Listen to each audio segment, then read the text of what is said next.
একসময় গ্রামের মানুষ ছাগল পালন করত শুধু শখে, তাই না? কিন্তু শুনলে অবাক হবেন, এখন এই ছাগলই বদলে দিচ্ছে হাজারো মানুষের জীবন। মাত্র কয়েকটা ছাগল দিয়ে শুরু করে অনেকে আজ লাখ টাকার খামারি।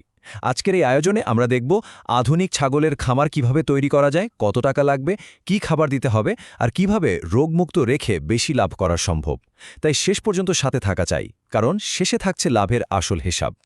আমাদের দেশে ব্ল্যাক বেঙ্গল ছাগলকে একসময় বলা হতো গরিবের গাবি। মাঠে ঘাটে এমনিতেই চড়ে বেড়াত।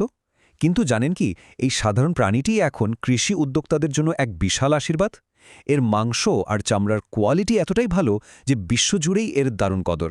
আর এই চাহিদাকে কাজে লাগিয়েই গ্রামীণ অর্থনীতিতে এক বিরাট বিপ্লব ঘটে যাচ্ছে। চুনুন এক নজরে দেখে নেই আজ কি কি থাকছে। ১. ছাগল পালন কেন লাভজনক। ২. আধুনিক খামার বা মাচা পদ্ধতি। ৩. সঠিক খাবার ও চিকিৎসা। ৪. লাভের আসল হিসাব। এবং ৫. নতুন খামারিদের সাধারণ কিছু ভুল। তো শুরু করা যাক আমাদের প্রথম বিষয় দিয়ে, ছাগল পালন আসলে কেন এতটা লাভজনক। চলুন পেছনের কারণগুলো একটু জেনে নিই। বাংলাদেশে ছাগলের মাংসের চাহিদা কিন্তু দিন দিন বেড়েই চলেছে। বিশেষ করে কুরবানির সময় ভালো জাতের ছাগলের দাম আকাশছোঁয়া থাকে। ছাগল পালনের সবচেয়ে বড় সুবিধা হলো এর জন্য খুব বেশি জায়গা বা বিশাল পুঁজির একদমই দরকার হয় না। আশেপাশের লতাপাতা আর অল্প দামের খাবার দিয়ে এদের পালা যায়। আর বাজারে চাহিদা তো সবসময় আছে, তাই বিক্রি নিয়ে কোনো চিন্তাই নেই। আরেকটা দারুণ ব্যাপার হলো এদের বাচ্চা দেয়ার ক্ষমতা। অবাক করার মতো হলেও সত্যি। একটা ভালো জাতের সুস্থ ছাগল বছরে ২ বার পর্যন্ত বাচ্চা দিতে পারে, আর প্রতিবার ১ থেকে ৩টি করে বাচ্চা দেয়। তার মানে খুব অল্প সময়ের মধ্যেই ছোট একটা খামার আকারে বেশ বড় হয়ে যায়। এবারে আসি আধুনিক খামারের কথায়। কিভাবে একটা বিজ্ঞানসম্মত খামার বা মাচা তৈরি করতে হয়, চলুন সেটাই দেখি। আধুনিক খামারের সবচেয়ে গুরুত্বপূর্ণ বিষয় হল পরিষ্কার পরিচ্ছন্ন পরিবেশ। আগেকার মতো স্যাঁতস্যাঁতে মাটিতে ছাগল পালন করলে রোগের ঝুঁকি অনেক বেশি থাকে, মৃত্যুর হারও বেড়ে যায়। কিন্তু আধুনিক মাচা পদ্ধতিতে ছাগলকে মাটি থেকে উঁচুতে রাখা হয়। এতে পরিবেশ থাকে একদম শুকনো, পরিচ্ছন্ন আর নিরাপদ। খামার তৈরির সময় কিছু জিনিস মাথায় রাখা ভীষণ জরুরি। যেমন মেঝে মাটি থেকে অন্তত ৩ থেকে ৪ ফুট উঁচুতে করতে হবে। কাঠ বা বাঁশের ফ্লোর হলে সবচেয়ে ভালো। ঘরে যেন পর্যাপ্ত আলো বাতাস খেলতে পারে, সেজন্য ঘরের দিক পূর্ব পশ্চিম বরাবর হওয়া উচিত। আর হ্যাঁ, মেঝের বাঁশ বা কাঠের মাঝে 1.5 থেকে 2 সেন্টিমিটার ফাঁকা রাখতে হবে। এতে প্রস্রাব পায়খানা সোজা নিচে পড়ে যাবে, আর ছাগলের রোগবালাইও হবে অনেক কম।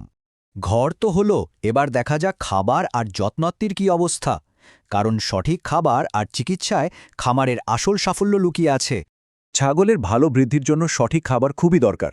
ঘাস, কলা গাছ, ভুট্টা পাতা, খৈল, ভুসি এগুলো মিলিয়ে দারুণ পুষ্টিকর খাবার তৈরি করা যায়। অনেক খামারি তো এখন নেপিয়ার ঘাস চাষ করে নিজেরাই খাবার উৎপাদন করছেন। এতে খরচ অনেক কমে যায়। তবে একটা ব্যাপারে খুব সাবধান, কখনোই পচা বা ভেজা খাবার দেওয়া যাবে না। এতে কিন্তু ডায়রিয়া বা পেটের মারাত্মক রোগ হতে পারে। আর রোগ প্রতিরোধের জন্য নিয়মিত টিকা দেওয়ার কোনো বিকল্প নেই। ৩ মাস বয়সে পিপিআর ও খুরা রোগ বা এফএমডি এর টিকা দিতে হবে। আবার ৩ থেকে ৫ মাস বয়সে গোট পক্সের টিকা দেওয়াটা একদম বাধ্যতামূলক। এর পাশাপাশি নিয়মিত কৃমির ওষুধ দেওয়া আর মাসে অন্তত একবার পশু ডাক্তার দিয়ে চেক আপ করানোটা একটা সফল খামারের জন্য খুবই জরুরি। এবারে চলে আসছি সেই বহু প্রতীক্ষিত পর্বে, লাভের আসল হিসাব। চলুন দেখি অর্থনীতিটা আসলে কিভাবে কাজ করে। ধরুন 10টি ভালো জাতের ছাগল দিয়ে খামার শুরু করা হলো।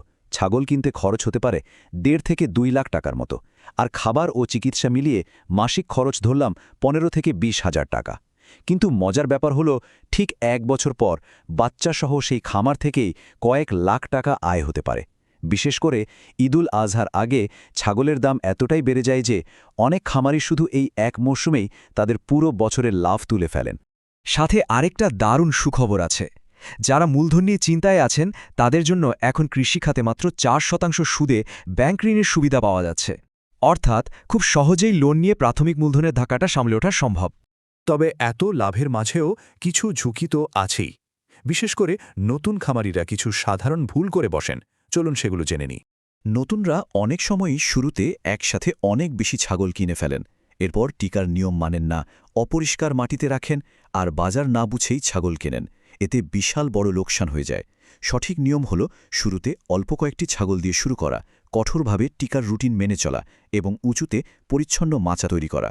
অভিজ্ঞতা বাড়লে ধীরে ধীরে খামার বড় করতে হবে সঠিক পরিকল্পনা আর পরিশ্রম থাকলে এই ছাগলের খামারই হতে পারে সফলতার এক নতুন পথ আজকের এই আলোচনা থেকে আমরা দেখলাম কিভাবে ধাপে ধাপে একটি বাণিজ্যিক খামার দাঁড় করানো সম্ভব তাহলে নতুন একটি উদ্যোগ নেওয়ার জন্য ঠিক কতটি ছাগল দিয়ে যাত্রা শুরু করা যায় এই প্রশ্নটি ভাবার জন্য রেখে গেলাম আজকের এই আয়োজনটি ভালো লাগলে লাইক ও কমেন্ট করে নিজেদের মতামত জানাতে পারেন আর এমন আরও তথ্যবহুল আলোচনার জন্য সাবস্ক্রাইব করে সাথেই থাকুন